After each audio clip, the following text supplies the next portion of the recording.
Welcome to the Baseball Insiders. It's a Wednesday show. I am Adam Weinrib, joined as always by Fansided's MLB Insider Robert Murray. No one is sleeping. Baseball is moving. Thank you for hanging with us and joining us today on the afternoon stream.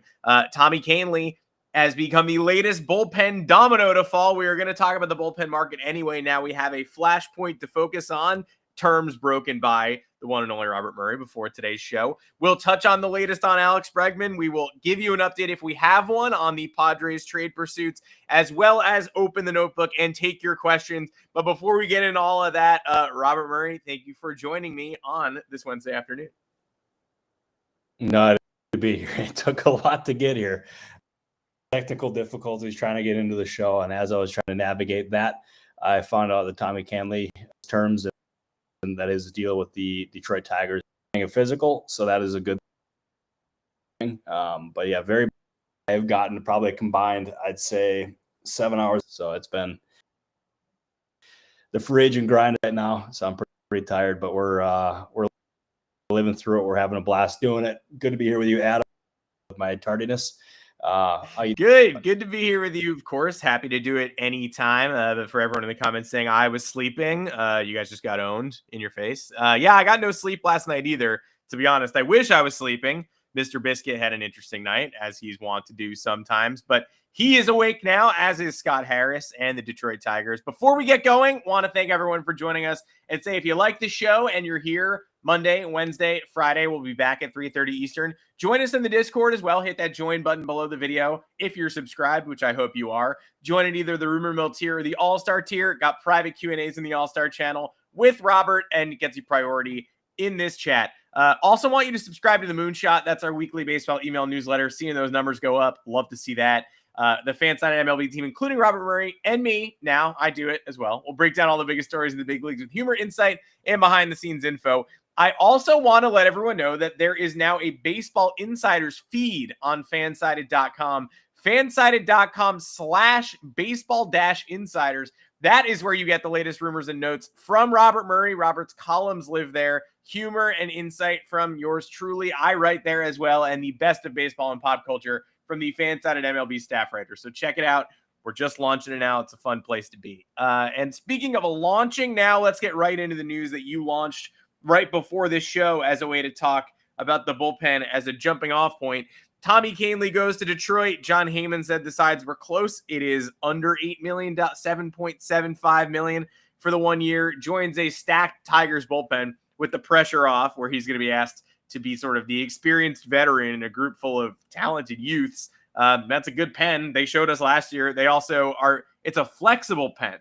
They're sort of willing to use their guys in any situation, and a quick hook from AJ Hinch, whatever the situation calls for, they get it done.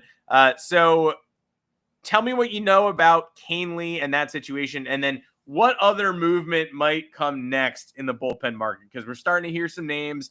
Got a lot of teams attached to Tim Hill this week, for instance, David Robertson. So any further thoughts on the bullpen? Yeah, the as far as Tommy Kahnle goes, last night I sent texts and all of a sudden this morning I'm at the gym and John Heyman tweets at this house with Kahnle and the Detroit Tigers, and that deal is now, as I mentioned on Twitter, it's a 1 year for $7.75 million. It's a very good contract for the right-hander, and also veteran insurance, some veteran presence in that bullpen. As far as where the Tigers go from here, I would not be surprised if they continue talking another late inning reliever or so. They've been poking around that bullpen market with Ryan Presley was one of them. I know they've had plenty of discussions. Well, but getting Kahnle, that was the step for them. I would not rule out another addition there. Move. There's no such thing as a bad 1 year. And yeah, no, it's and now it's done. Good done deal for sure. And Kahnle's someone who we knew would have a pretty expansive market at this price. Yeah, look for the Tigers to continue checking in on other alternatives, like maybe Alex Bregman, who we know we're going to get questions on, so we might as well get it out of the way now. Last show, again, this changes every single show. I think we're maybe close on something. I think we're maybe gonna, move in one direction. Last show we talked, I was like, Astros feel like kind of a lock. And then the Astros start saying, I'm not so, the sources from the Astros side start to say this is maybe going to be more difficult than we anticipated. The Astros put out that they're seemingly exploring Jorge Polanco as an alternative for the outfield, I guess. I mean, I don't know if we need to move Jose Altuve to left field for Jorge Polanco. It's not fun to hear that the Astros are going to overstuff their infield with 6 people while the Yankees refuse to even finish theirs. But what are you hearing on Bregman, and what are you hearing about the Astros maybe prioritizing other pursuits? As far as Bregman, I've never had the impression at any point this offseason that he's been close. It's been just kind of just dragging on. And like the Astros have always, they felt like at the start of the offseason, like they were like the team, especially with Dana Brown's comments early in the offseason. Pivoted, signed Christian Walker. By the way, that guy, I do not look scared. I'm very annoyed with my internet, but I'm not doing a very good job of that. But as far as is Bregman, clear obvious fit for him right now, because the Astros, they've considered it a long shot. They had conversation with Scott Boras pretty recently. At least that's what Dana Brown indicated at his last media availability. But as far as the market looks like, the Astros have never really been close, but that 6-year offer out there. You have the Tigers, who, I mean, they've, and last we've heard it was the Red Sox. They haven't been close either.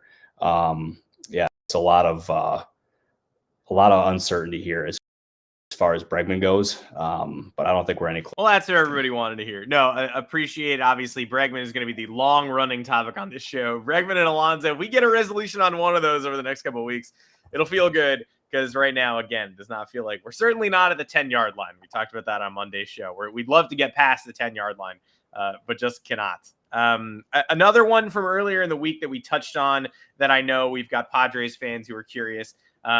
Want to know your thoughts on the latest on Michael King's availability, and whether you would still classify it as just teams checking in, or if he's actually available. And that, I think, goes for every Padre. Like, have any of these sort of high dollar Padres moved past the checking in phase, like an Arise or a Cease, or is San Diego just sort of in a holding pattern here, but willing to listen?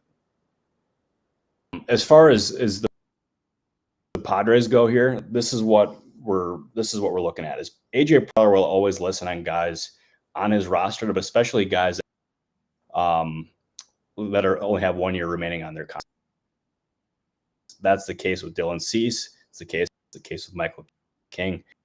It's the case with some of these other guys in the roster, and he's going to listen. He's going to extract for those guys of very high asking prices for a guy like Dylan Cease. Total sense. I mean, he's one of the better right-handed pitchers in the game. As far as it goes, he's also a guy with 1 year remaining on his contract, and there's an arbitration as far as reaching a settlement for his salary for 2025. And you would have to think that they're kind of destined for an arbitration hearing at some point. But yeah, no, I don't have anything imminent there by any means. But that being said, one thing I know is Padres really value what Arise brings both off the field. He's a guy that you can depend on, and I think they place a pretty good on that, and especially considering his defensive concerns, I think they probably would not be able to get value in exchange for him, which makes me think he's a candidate to stay, or a more likely candidate to stay. And Nat Gordon here is wondering about Suarez. Obviously, very good relief when he's healthy. I think he's got a couple of years remaining on his contract, remember correctly? And to me, he seems like, I mean, obviously, bullpen, look at the other options available on the market. You have Carlos Estevez, Finnegan.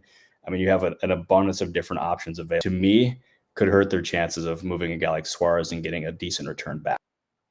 Yeah, player options on Suarez's deal for 26 and 27, and also no secret that it's less than a K per inning last year, and there are some questions about the swing and miss there. So great closer and a worthy player to be dangled in trade talks, but maybe some complicating factors like with Arise as well. The values maybe don't line up the way that San Diego's hoping, but we'll keep everybody posted on San Diego as the offseason continues. Now, I just want to cover a couple of more things that I know people are going to have questions about. We appreciate everybody bearing with us today. It's been a fun show in the midweek, and we're going to come back again on Friday afternoon, 3:30, answer more of your questions. But I have taken a few of your questions that I know people want answered. I want to talk briefly about them on the show. Marcus Stroman wiping his Instagram and unfollowing the New York Yankees. This has been the de rigueur news last night. Everybody talking about this rumor. Cameron Maben tweeted this morning, I think we'll get a Marcus Stroman trade news soon. That just seemed like he was making an inference. Like, whoa, I saw what you guys saw. He unfollowed the Yankees. Why would you unfollow your team? Like, unless you were going to leave. But is that something or nothing, or just Marcus Stroman doing something weird? As far as this goes, I don't know. I like Stroman. He's kind of a easy guy, and you never really know what to make of a guy scrubbing the team that he's come. But it's clear that his name has been out there in trade rumors. Like, that's no secret. He's aware of it. Everybody in baseball is aware of it. I don't know if that's an indication that a deal is close or not. I have gotten a lot of silence on this, so I don't know what to make of it. I had someone say that they called me this morning. I have not gotten a call back from this person, so take it for whatever it's worth. I have no answers. I'm trying to figure that out, but I'm wondering what Cameron Maben knows. Because I don't know. I was waiting on high alert last night. Cameron Maben just stoking the flames. Like, maybe I'll get in touch with Cameron Maben and see what he's got. But yeah, the Yankees are not operating until they clear Stroman's money, or at least a portion of it. So whether it's close or not is pretty important for New York Yankee fans at this point in time. We'll hopefully get to the bottom of that soon. I know our Pirates fans will ask. They've been asking in the comments. The Adam Frazier signing yesterday. It's just $1 million. In terms of, there's no such thing as a bad one-year contract. There's definitely no such thing as a bad 1 year, $1.25 million contract for a former All-Star, even though Frazier has been much less than that since 2021. But Pirates fans have been waiting for an outfield solution all offseason. They've been asking us about Verdugo and Austin Hayes, who goes to the Reds, and, how high can we shoot here? Randall Grichuk. Like, what are we looking at? They wanted Conforto before he became a Dodger, and then they see Frazier, who played 40 games in the outfield last year, and they're like, if this is the outfield solution, I'm going to throw up. I'm actually going to vomit. So is this the outfield solution or part of it? Is this just a utility infield move? What are the Pirates hoping to accomplish here? This is not an outfield solution for them. I'm under the impression that Frazier is going to be an infield option for the Pirates. It gives them additional versatility and depth. Absolutely in the market for a guy like Verdugo, or just any outfielder in particular. Especially one who's got a pulse and can move around a bit. But no, they can outfield market. I don't know of anything imminent there, but they're looking for and I'll get some relief help as well. I can't remember. It was a former. Yeah, Tim Meza, the legend, will go to Pittsburgh as well, and Ryan Barucki also, minor league deal. So they continue. So we love that. So that's a cool little deal right there. But they're continuing to move around fielder. As I said, I don't know of anything close, but Verdugo is for them. But they are not sleeping. He's trying to upgrade the roster, but I don't expect any like big moves. I catch the drift. Appreciate everybody checking in today. Thanks for asking questions. Justin asking, why is Hal Steinbrenner so poor now? He's always been poor. Where you been? That's been his deal. But yeah, he's still poor. One final question before we sign off. Mitch has asked a few times for Brewer updates. We don't talk about the Milwaukee Brewers so much. They seem to be pretty settled and in a pretty good position to begin the year. Wade Miley does go from Milwaukee to the Reds as he rehabs Tommy John surgery today. Reds also pick up Austin Hayes. So if you're watching NL Central teams picking up cheap flyers, the Reds are doing a pretty good job. and the Milwaukee Brewers are mostly staying in the background. But any thoughts on Milwaukee, and then even on the Hayes pickup with Cincinnati? No, as far as the Brewers go here, I have heard absolutely just not much there. It's as far as and that was kind of the expectation going into the off season. I know there was value to me, but he is now heading to Cincinnati instead. So it's just going to be a quiet key. But the one thing that I do remember is with how the Brewers operate is they're a very opportunity, and there are a lot of players who are like still available and leading to some lesser contracts, and that kind of can end up striking here. So that's just my own speculation, but it seems like something that the Brewers could try to be opportunistic. They've done it with Jackie Bradley Jr. They did this. So I mean, it would not be nature by any means, but with the Reds and getting Austin Hayes, that was before Rosenthal dropped it. That was kind of unfortunate. I had heard that they had signed a position player earlier that day. I did not figure out who it was. I did, and then Rosenthal tweeted it about 30 seconds later. So that was kind of a bummer, but that tends to happen in this industry. But Hayes is he's a bounce back candidate. He was not when he Philadelphia last year. He's a guy who's not really, they think he's got a lot of up, and for $5 million, you can't really go wrong. So it's a low risk, high reward option for Cincinnati. So I think it's a good move.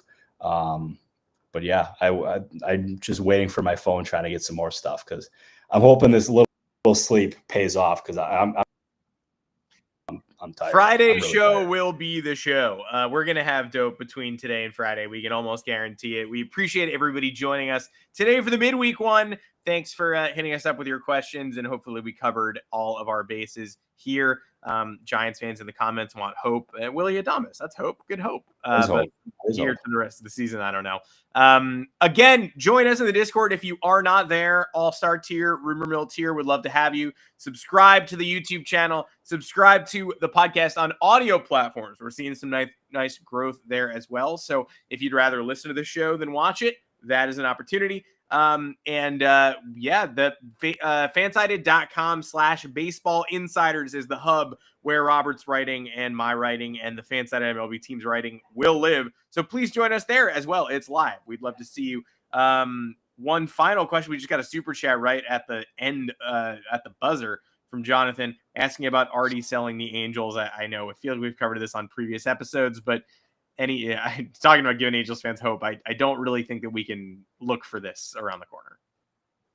No, I've not heard anything about that. I would not get your sell here for the Angels. So he was very open to it in what was it, a couple of years ago, and I thought it was going to end up happening, but now I would not get your hopes up by any means. But Jacob Zanola, I appreciate the message, by the way, that I look sick. I am not sick. I'm just tired. So that is any Angels notes or any news for batter. I can confidently tell you the Angels are looking for a bullpen piece, for multiple bullpen pieces, but they're continuing to look for some bigger upgrades. But as of last check, nothing is close. But they're looking bigger. We appreciate everybody checking in. We will see you again on Friday afternoon, 3:30 Eastern. Take care, everyone, and have another good rest of your week. Thank you, everybody.